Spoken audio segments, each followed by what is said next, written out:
If God would just show me a sign that he's here, then I would believe. Why can't there be a miracle in my life? It happened all the time for those people in the Bible. I guess I must have to have more faith because I've never had a miracle happen to me. Do miracles even happen anymore? These are the questions of the youth with whom I work, and maybe you found yourself asking these same ones. Turning water into wine is the first miracle that Jesus performs in John. It is the first public act in his ministry. And he doesn't seem to welcome the task because as his mom puts some pressure on him to provide last-minute help at this wedding feast, he tries to tell her that this isn't the time for him to share who he is. And yet, the miracle happens. A disguised blessing. The best wine comes from jars that were empty so that the wedding celebration was able to continue. But like most weddings, the things that go awry are often amiss to the bride or groom. The steward was likely panicking. Running out of wine was a disaster, not because of social expectations or keeping the party going into the night. Wine is a sign of the harvest, of God's abundance, of joy and gladness and hospitality. But before anyone notices, Jesus says the word, and there's the scurry to fill a bunch of huge purification jars. And in the midst of that, something happens. A surprising surplus of good wine is shared for all, that they might taste and see the glory and revelation of Jesus with them. But most of the people aren't even aware that this miracle just happened. Most are unaware that the very grace and presence of God is among them. And I think this is one of the best parts of the story. Most people who were at this wedding, including the bride and groom, didn't know a miracle had even happened in their midst. The servants had no clue what they were being asked to do, and they probably didn't feel like their work was very important. This was just another one of many wedding celebrations. Maybe they scoffed at being asked to do the tedious work of filling large jars with water. Why would this matter at a wedding feast anyway? It's for the rites of Jewish purification, right? Didn't this guy know that the wine ran out and the party was about to end? Yet, in their listening to Jesus, in the numerous trips to fill the water jars, in their drawing of water to take it to the chief steward with trembling hands, they had yet to realize that the work they were doing was indeed sacred. For I'm sure they were just as surprised to find that it was in the simple, ordinary thing like water that Jesus made extraordinary things happen, like overflowing good wine.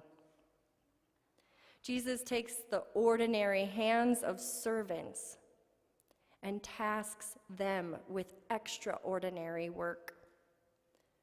Jesus takes an ordinary wedding and makes it an extravagant feast and celebration. And so we ask, oh God, where are the miracles? Like the guests at the wedding, am I just distracted and not seeing you at work in my midst? Like the ones filling jars and serving, could I be a part of your extravagant work in this world and not even realize it? How, O God, are you surprising us? How are you opening our hearts and our minds to witness your abundant grace and your love overflowing in a good world that seems so empty of goodness and joy at times? I can't lie. Whenever I hear about the government shutdown, which is almost every time I turn on my radio, I start to feel frustrated and confused. I think that no matter what you think about it, you can agree that this has been a long, drawn-out process that has had many unfavorable consequences. And then, in the midst of my frustration, I'm surprised. I read a local news article about TSA agents at the Hector Airport working without pay, and they are surprised and served lunch from the local Somali community. Food. Something so ordinary and simple.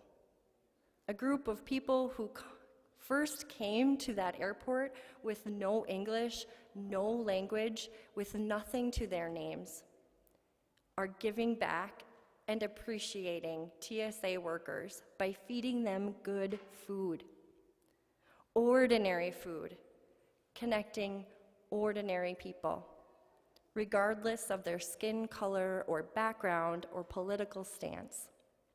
Food, an ordinary miracle in our world today. And then the ordinary news writer who probably had no idea that she was giving me the good news, the good things happening still, the miracles happening still that surprise me and give me hope, making me more aware of God's presence. Because the reality is, I'm not always aware of miracles. In fact, it's far too easy to be distracted, either by very good things like wedding celebrations, very tragic things, or just simply the mundane routines that are easy to fall into. It's far too easy to hope for a certain kind of miracle that we so want or need, and to not realize that other miracles are happening in our midst.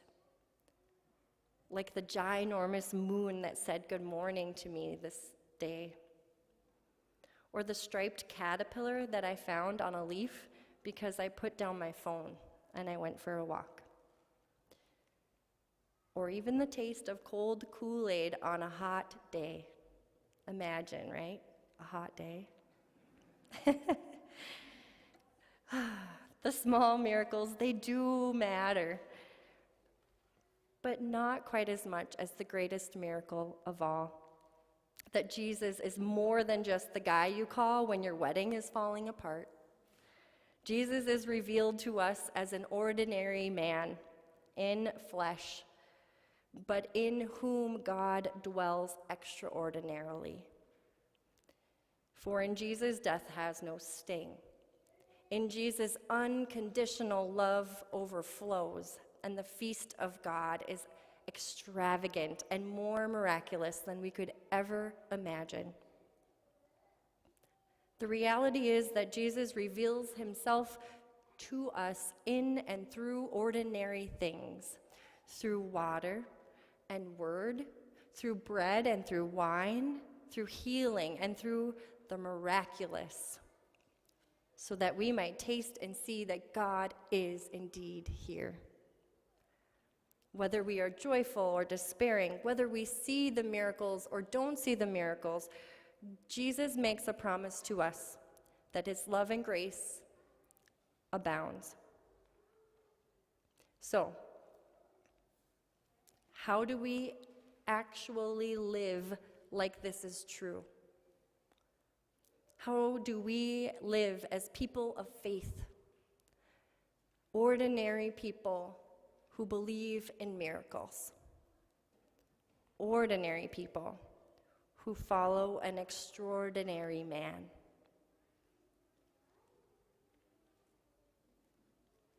I don't have an answer to those questions. I invite you with me to wonder and ponder them. And as I've been thinking about that and recently heard about Mary Oliver, a poet who had died this week, I found myself drawn again to reading her ordinary words, searching for a miracle. And I think I found one, at least for me, and I'd like to share it with you. It's called Logos. She writes, "Why worry about the loaves and fishes? If you say the right words, the wine expands.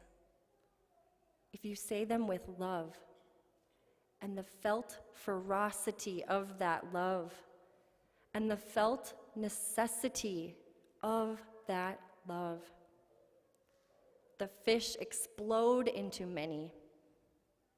Imagine him speaking, and don't worry about what is reality, or what is plain, or what is mysterious. If you were there, it was all those things.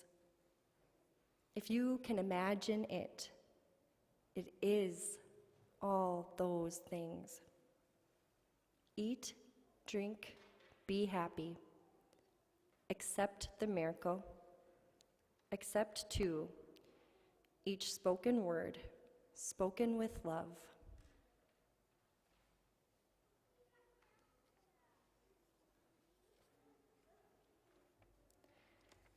And so we give thanks and we sing praise. I invite you to join me in singing hymn number 310.